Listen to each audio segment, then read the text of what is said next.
இது கபர் அப்புறம் மிக்கியோட கதை. ரெண்டு பேரும் நர்மதா நதிக்கரையில இருக்கிற ஒரு அடர்ந்த காட்டுக்குள்ள வாழ்ந்து வந்தாங்க. ரெண்டு பேருக்கும் நடுவுல ஒரு நெருக்கமான நட்பு இருந்தது. அந்த விஷயம் மொத்த காட்டுக்கும் தெரியும். சரி வாங்க, உங்களுக்கும் அவங்க ரெண்டு பேரையும் அறிமுகப்படுத்தி வைக்கிறேன். இதுதான் கபர், இந்த காட்டுல இருக்க ரொம்ப கொடூரமான சிங்கம். அப்புறம் இதுதான் கபரோட நெருங்கிய நண்பன் மிக்கி. இவங்க ரெண்டு பேருக்குள்ள எப்படி நட்பு உருவாச்சுங்கிற கதை ரொம்பவே சுவாரஸ்யமானது. வாங்க, இப்ப கபர் அப்புறம் மிக்கியோட கதைய நான் உங்களுக்கு விவரமா சொல்ல போறேன். கொஞ்ச நாள் முன்னாடி நடந்த கதை இது. ஒரு வேட்டையாடுற கும்பல் இந்த காட்டுக்குள்ள வேட்டையாடுறதுக்காக வந்தாங்க. இன்னைக்கு நாம சும்மா திரும்பி போறதுல எனக்கு விருப்பம் இல்ல. ஆமாம்பா, நீ சொல்றது சரிதான். பெரிய வேட்டைன்னா பணமும் பெருசாவல இருக்கும். சரி சரி, பேச்ச நிறுத்திட்டு வேலைய பாருங்க. சரி முதலாளி. இந்த வேட்டைக்காரங்க தனித்தனியா மரங்களுக்கு பின்னாடி ஒளிஞ்சுகிட்டு இந்த வலைகளை வீசினாங்க. அப்புறம் அவங்க காட்டுக்குள்ள இன்னும் கொஞ்சம் வலைகளை வீசி வைக்க இன்னும் உள்ள போனாங்க. இன்னைக்கு காட்டுக்குள்ள இருக்கிற எல்லா மிருகங்களும் கண்டிப்பா மாட்டோம். ஏன்னா இன்னைக்கு வேட்டையாட வந்திருக்கிறது பக்கியா அண்ணன். பக்காவா வலை வீசிருக்கோம். ரொம்ப பெருமை பேசாத, வேலைய பாரு. ஆனா நீ சொன்னதும் உண்மைதான். சரி, இப்போ கரைக்கிட்டையும் போய் வலைய வீசலாம். கபர் அவங்க அப்பா அம்மா கூட அங்க நடந்து வந்துட்டு இருந்தது. இதுதான் கபர். அப்புறம் அவங்க அப்பா அம்மா யாருன்னா ஷேரா அப்புறம் மினி. கபர் இப்ப ரொம்ப சின்ன குட்டி, அதனால இப்ப அது அவங்க அப்பா அம்மா கூட தான் வாழ்ந்துட்டு இருக்கு. வேகமா ஓடி வந்ததுனால கபர் கீழே விழுந்துருச்சு. பாத்து பாப்பா, மெதுவா தானே நடக்கணும். என்னைக்கும் ஒரு புத்திசாலியான சிங்கம் பொறுமையா நிதானமா நடக்கும். சரிங்கப்பா. நம்ம காட்டு சுத்தி எப்பயும் நாலா பக்கம் வேட்டைக்காரங்க இருந்துட்டே இருப்பாங்க. ஒவ்வொரு அடியிலயும் இங்க ஆபத்து இருக்கு, அதனால நம்ம ஜாக்கிரதையா இருக்கிறது ரொம்பவே அவசியம். இப்படி மூணு பேரும் பேசிக்கிட்டே நடக்க கபரோட அப்பா அம்மாவோட கால்கள் வேட்டைக்காரங்க விரிச்சு வச்சிருந்த வலையில மாட்டிடுச்சு. அப்ப அந்த மூணு பேரும் வலைக்குள்ள நல்லா சிக்கிக்கிட்டாங்க. யாரது? மரியாதையா என்ன விட்டுருங்க வேட்டைக்காரங்களா, இல்லனா நான் உங்களை கொன்னுருவேன்.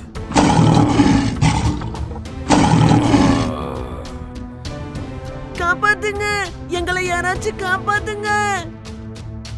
இங்க பாரு கபர், நீ தைரியமா இருக்கணும். கொஞ்ச நேரத்துல நான் உன்னை வெளியே எடுத்துருவேன். மிக்கி அப்பதான் அவனோட பொந்துக்குள்ள இருந்து வெளியே வரான். இதுதான் மிக்கி. கபரோட சத்தத்தை கேட்டு அவனுக்கு உதவி பண்ணணும்னு அவனோட மனசு சொல்லுது. ஆனா அவனுக்கு ஒரு பக்கம் பயமாவும் இருக்கு. பாவம், நல்லா வலையில சிக்கிக்கிட்டாங்க. இவங்களை காப்பாத்தணும்னு தான் ஆசையா இருக்கு. இவங்களுக்கு எப்படி உதவி பண்றது? நாம சீக்கிரமா யோசிச்சாகணும். மிக்கி, கபர் மாட்டிட்டு இருந்த வலைக்குள்ள அதுவும் உள்ள போகுது. நீ என்ன பண்ணிட்டு இருக்க? உதவி பண்றேன், வேற என்ன பண்றேன்? உங்களுக்கு உதவி தேவையா இல்லையா? இந்த வேட்டைக்காரங்க வலையில சிக்கிட்டு சர்க்கஸ்ல போய் வித்த காட்ட போறியா என்ன? பதில் சொல்லு. வேண்டாம் வேண்டாம், நான் சர்க்கஸ்க்கு போயெல்லாம் வித்த காட்ட விரும்பல. என்ன வெளியே எடு. நான் இந்த காட்டுல தான் இருக்கணும்னு ஆசைப்படுறேன். கபர் அப்புறம் அவங்களோட ஃபேமிலியோட சத்தத்தை கேட்டதுக்கு அப்புறம் வேட்டைக்காரங்களுக்கு ஒரு விஷயம் நல்லா புரிஞ்சுது. அவங்க விரிச்சு வச்சிருந்த வலைக்குள்ள ஒரு சிங்க குடும்பமே மாட்டிருக்குன்னு. பாத்தீங்களா, இன்னைக்கு நமக்கு பெரிய அதிர்ஷ்டம் அடிச்சிருக்கு. அட ஆமாண்ணே, இந்த சத்தத்தை கேட்கும் போது எனக்கு என்னமோ 4 சிங்கங்க வரைக்கும் மாட்டிக்கிட்டு இருக்கும்னு நினைக்கிறேன். வேட்டைக்காரங்க அவங்க விரிச்சிருந்த வலைய நோக்கி வேகமா நடந்து வர ஆரம்பிச்சாங்க. அப்புறம் இந்த பக்கம் மிக்கி அவன் பல்லாலேயே கபர் மாட்டிருந்த வலைய கடிச்சு துப்பிட்டு இருந்தான். மாட்டிட்டு இருந்த சிங்கத்தை பார்த்த அவங்க, அடேங்கப்பா முதலாளி, 1 இல்ல 2 இல்ல 3 சிங்கம். ஆமாப்பா, இன்னைக்கு மொத்த சிங்க குடும்பமும் மாட்டிருக்கு. சரியா சொன்ன. அட அங்க பாருங்க, அந்த எலி வலைய கடிச்சுக்கிட்டு இருக்கு. சீக்கிரமா போய் அதை புடி. அந்த குட்டி தப்பிக்காம பாத்துக்கோ. சீக்கிரமா போய் புடி. அந்த வேட்டைக்காரங்க எப்படியாவது எலிய விரட்டிடலாம்னு நினைச்சாங்க. ஆனா அதுக்குள்ள கபரோட வலைய கடிச்சு அது விட்டுருச்சு. அதுக்கப்புறம் கபரும் மிக்கியும் அங்க இருந்து ஓடி போயிட்டாங்க. ரெண்டு பேரும் ஓடி ஒரு குகைக்குள்ள போய் ஒளிஞ்சுக்கிட்டாங்க. அதுக்கப்புறம் இங்க வேட்டைக்காரங்க ஷேரா அப்புறம் மினிய மயக்க மருந்து கொடுத்து வண்டியில ஏத்திட்டு போயிட்டாங்க. அவங்கள டவுனுக்கு கூட்டிட்டு போயிட்டாங்க. எனக்கு உதவி பண்ணதுக்கு ரொம்ப நன்றி நண்பா. நீ என் உயிரையே காப்பாத்திருக்க. ஆமா, உன்னை எப்படியோ நான் காப்பாத்திட்டேன். ஆனா உன்னோட அப்பாவையும் அம்மாவையும் காப்பாத்த முடியலையே. என்ன மன்னிச்சிடு நண்பா.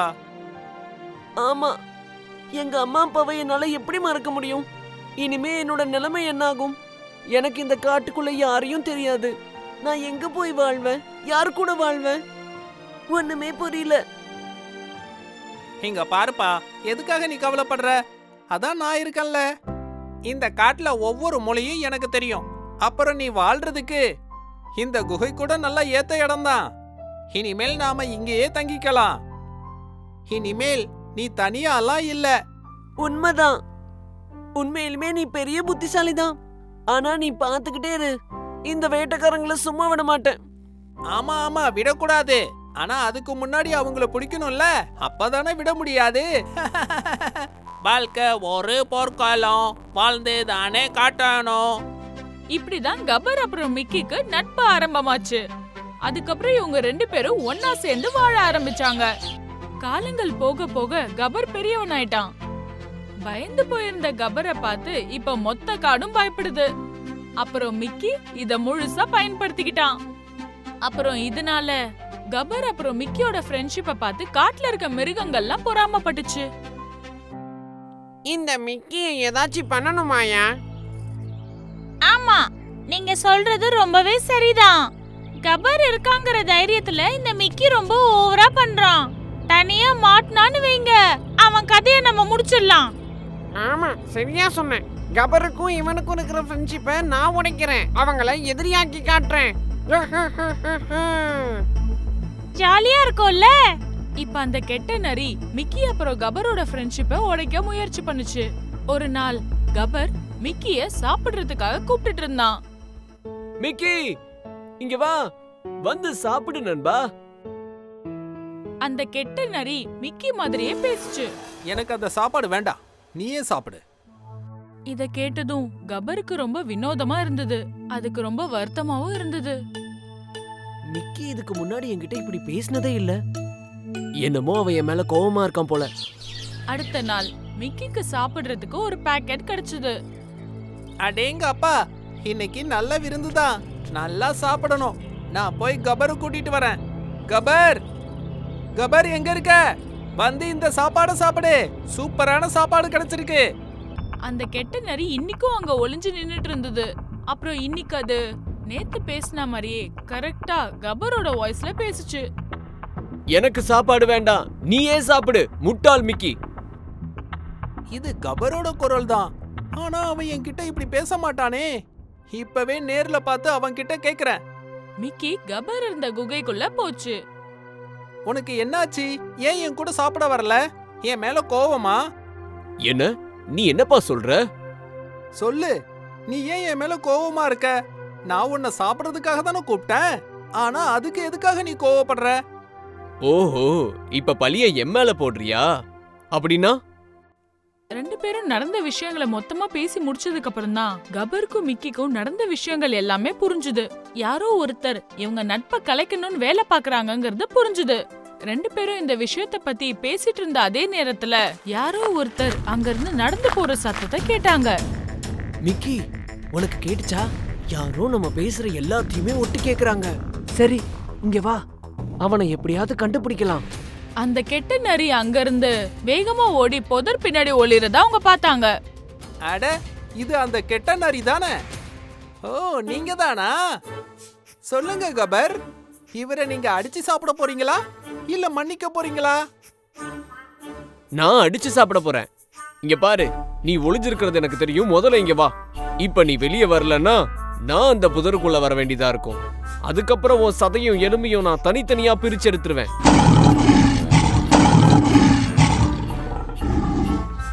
என்ன மன்னிச்சிருங்கப்பா, நான் உங்ககிட்ட சும்மா காமெடி பண்ணேன், அவ்வளவுதான். மன்னிச்சிருங்கப்பா. மன்னிப்பா? கபர் என்ன, இந்த ஒரு முறை விட்டுருங்க. இதுக்கப்புறம் நான் எப்பவுமே இப்படி பண்ண மாட்டேன். சரி, இதுக்கப்புறம் உன் மூச்சு காத்து இந்த பக்கம் வீசினா கூட உன் கதையை முடிச்சிடுவேன். மூச்சு காத்து என்ன, நான் இந்த காட்டுக்குள்ளேயே இருக்க மாட்டேன். இப்ப மன்னிச்சு விட்டுருங்க. போ போ. ரொம்ப நன்றி. என்னப்பா நீ இவனை சும்மா விட்டுட்ட? அடிச்சு சாப்பிடாட்டா பரவாயில்ல, குகையை சுத்தம் பண்ண விட்டுருக்கலாம்ல.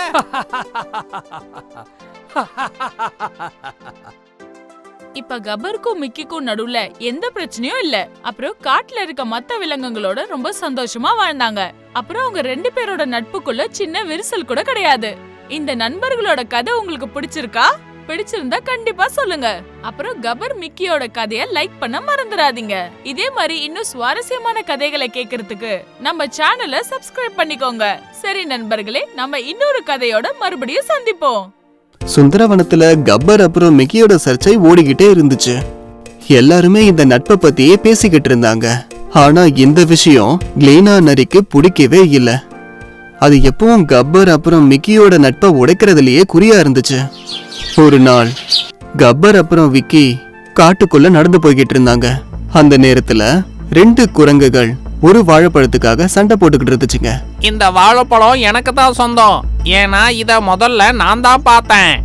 நீ முதல்ல பார்க்கதான் செஞ்ச, ஆனா நான் தான் முதல்ல எடுத்தேன். அப்போ இது எனக்கு தானே சொந்தம். மரத்துக்கு பின்னாடி ஒளிஞ்சுக்கிட்டு இருந்த நரி இந்த 2 குரங்குகளும் போட்டுக்கிட்டு இருந்த சண்டைய கவனமா கேட்டுச்சு. அது என்ன யோசிச்சுதுன்னா, இந்த 2 குரங்குகளும் பார்த்தா முட்டாள் மாதிரி தெரியுதுங்க. இதுங்க சண்டையை இப்படியே கண்டினியூ பண்ணி இந்த வாழைப்பழத்தை நாம சாப்பிட வேண்டியதுதான். குரங்குங்க பக்கத்துல வந்த அந்த நரி என்ன சொல்லுச்சுன்னா, அட என்னப்பா, ஏன் சண்டை போட்டுக்கிறீங்க? எதுக்காக இப்படி சண்டை போட்டுக்கிறீங்க? நரி ஆண்டி, நீங்களே இதுக்கு ஒரு தீர்வு சொல்லுங்க. இத நான் தான் முதல்ல பார்த்தேன், அப்ப இது எனக்கு தானே சொந்தம். அது எப்படி சொந்தமாகும்?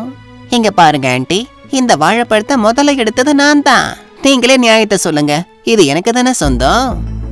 இங்க பாருங்க, உங்க 2 பேரோட இந்த சண்டையில இந்த வாழைப்பழத்தை வேற யாராவது சாப்பிட போறாங்க.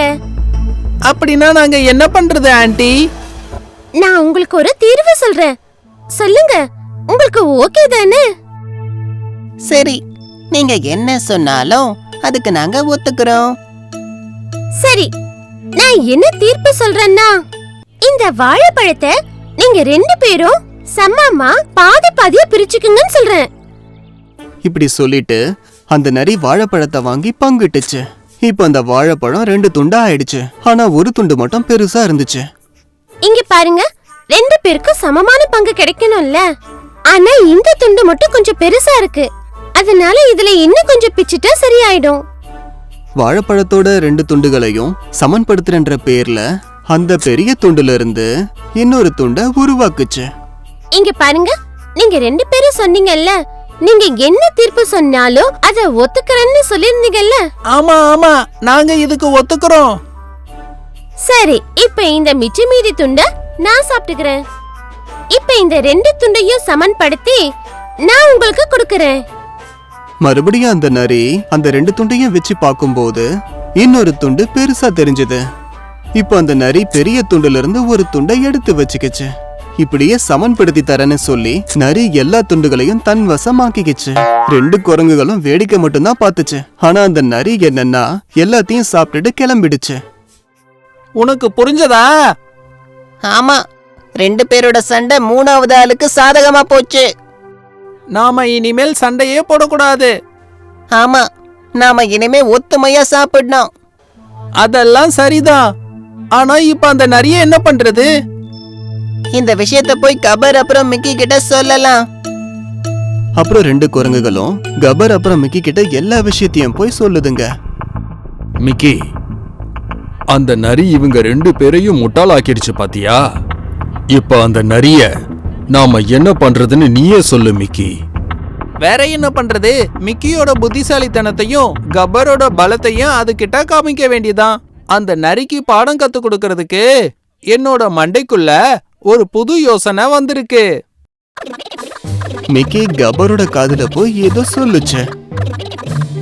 நல்ல யோசனை தான், அப்படியே செஞ்சிடலாம்.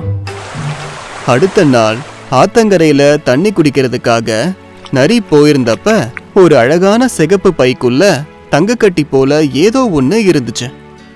ஆ, தங்க கட்டி இருக்கிற ஒரு பையா?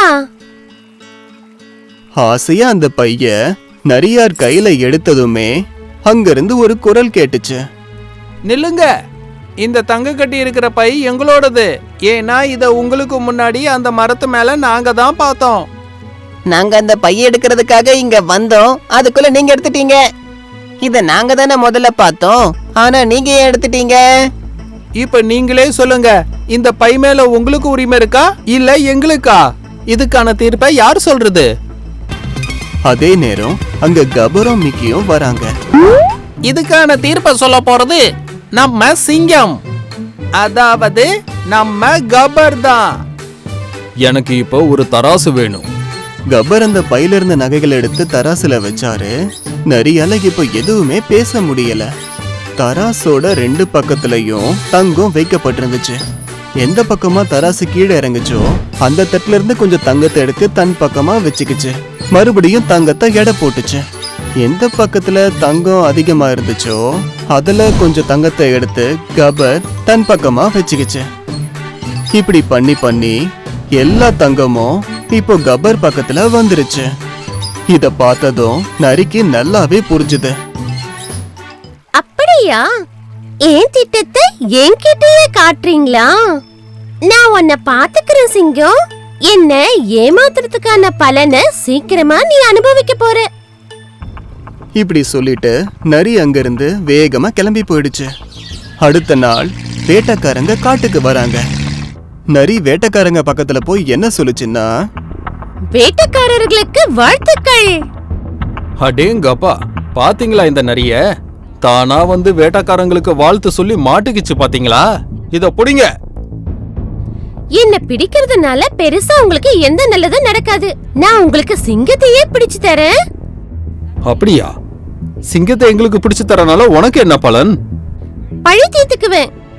என் தாத்தா, என் அப்பான்னு குடும்பத்துல உள்ள மொத்த பழியும் தீர்த்துக்க போறேன். அப்புறம் என்னோட பழியும் தீர்த்துக்கிறேன். இவ்வளவு நாளா என் தாத்தா, அப்பா, மாமான்னு எல்லாரையும் கொண்டு இருக்குது அந்த சிங்கம். அது உங்ககிட்ட மாட்டினா எனக்கு சந்தோஷம் தானே? அப்படியா? சரி, டைம் ஏன் வேஸ்ட் பண்றீங்க? இப்ப அந்த சிங்கம் தூங்கிட்டு இருக்க நேரம். நான் உங்களை அந்த குகை வரைக்கும் கூட்டிட்டு போறேன். மத்ததெல்லாம் நாங்க பாத்துக்கிறோம். இந்த விஷயம் மரத்து மேல உட்கார்ந்துட்டு இருந்த அந்த குரங்குக்கு கேட்டுருச்சு. சிங்கத்தை மாட்டி விடுறதுக்கு பிளான் பண்றீங்களா? இந்த குகையில தான் என் எதிரி தங்கிட்டு இருக்கான். அந்த 2 குரங்குகளும் ஏற்கனவே கபர் கிட்ட போய் வரப்போற ஆபத்தை பத்தி சொல்லிடுச்சுங்க. அது மட்டும் இல்லாம புதருக்குள்ள கபரை மறைச்சும் வச்சிருச்சுங்க. இங்க பாருங்க, எப்படியாவது நாம அந்த கபரை புடிச்சே ஆகணும். புதருக்குள்ள இருந்த கபர் அப்பதான் வேட்டைக்காரங்களை பாக்குது. அதுக்கு நல்லாவே அடையாளம் தெரியுது. இந்த வேட்டைக்காரங்க தான் அதோட அப்பா அம்மாவை இந்த காட்டை விட்டு பிடிச்சு இழுத்துட்டு போனவங்க. என் அப்பா அம்மாவை இங்க இருந்து கூட்டிட்டு போனது நீங்க தானே? இன்னைக்கு நீங்க நல்லா மாட்டினீங்க. நான் உங்களை விட போறதில்ல. அந்த வேட்டைக்காரங்க கபரோட குகைக்குள்ள நுழைஞ்சதும் காட்டுல இருந்த மொத்த விலங்குகளும் அவங்கள சுத்தி நிக்க ஆரம்பிச்சிருச்சுங்க. நான் உங்களை எச்சரிக்கை பண்ற வேட்டைக்காரங்களே, நீங்க எல்லாரும் நல்லா மாட்டிக்கிட்டீங்க. தப்பிக்கலான்னு ஏடா கூடமா முயற்சி பண்ணீங்கன்னா உங்க எலும்பு கூட இந்த காட்டை தாண்டி போகாத ஞாபகம் வச்சுக்கங்க. உங்களுக்கு என்ன வேணும்? நிபந்தனை. நாங்க உங்களுக்கு சில நிபந்தனைகளை விதிக்க போறோம். என்ன நிபந்தனை? எனக்கு சின்ன வயசா இருந்தப்ப நீங்க என்னோட அப்பா அம்மாவை இந்த காட்டுல இருந்து புடிச்சிட்டு போயிட்டீங்க. இப்ப அவங்கள நீங்க திருப்பி தரணும். ஆமா, அப்பதான் நீங்க இங்க இருந்து உயிரோட திரும்ப போக முடியும். அப்புறம் கண்டிஷன் நம்பர் 2, நீங்க இந்த காட்டை விட்டு வெறுமையா போக வேண்டாம். உங்க கூடவே இந்த கெட்ட எண்ணம் பிடிச்ச நரிய கூட்டிட்டு போயிடுங்க. எங்களுக்கு இந்த கண்டிஷன் ஓகே தான். அப்போ புதருக்குள்ள மறைஞ்சிருந்த அந்த நரி மெதுவா வெளியில வந்துச்சு. என்ன மன்னிச்சிடு சிங்கம், நான் ரொம்ப பெரிய தப்பு பண்ணிட்டேன். மன்னிப்பா? அதுவும் உனக்கா? வாய்ப்பே இல்ல. உன்னை பார்த்து இந்த காட்டுல இருக்கிற மத்த நரிகளும் ஒன்ன மாதிரி கெட்டு போயிடும். பாலு அண்ணா, நான் பண்ணது பெரிய தப்பு தான். ஆனா நான் பண்ண இந்த தப்பால தானே இப்ப சிங்கம்க்கு அவங்க அப்பா அம்மா கிடைக்க போறாங்க. இந்த சந்தோஷத்துக்காக என்ன நீங்க மன்னிக்கலாம்ல? ஆமா, நரி சொல்றதும் சரியாதான் இருக்கு. ஒன்னாலதான் இப்ப என்னோட அப்பா அம்மா எனக்கு கிடைக்க போறாங்க. அப்ப நிறைய என்ன பண்ண போறீங்க? விட்டுற போறீங்களா இல்ல ஒளிச்சிட போறீங்களா? விட்டுலான்னு நினைக்கிறேன். ஆனா ஒரு விஷயத்த ஞாபகம் வச்சுக்க, இனிமே பிற்காலத்துல இந்த மாதிரி பண்ணுன அதோட உன்னை ஒளிச்சு கட்டிடுவேன், ஞாபகம் வச்சுக்க. அந்த வேட்டைக்காரர் அங்கிருந்தே ஃபோன் பண்ணி சர்க்கஸ்க்கு வித்திருந்த கபரோட அப்பா அம்மாவை அங்க வர வச்சாரு. சிங்கம் சொன்ன மாதிரியே செஞ்சிட்டாரு. இப்போ வேட்டைக்காரங்க உயிர் பிழைச்சா போதும் அப்படின்னு அங்கிருந்து ஓடியே போயிட்டாங்க.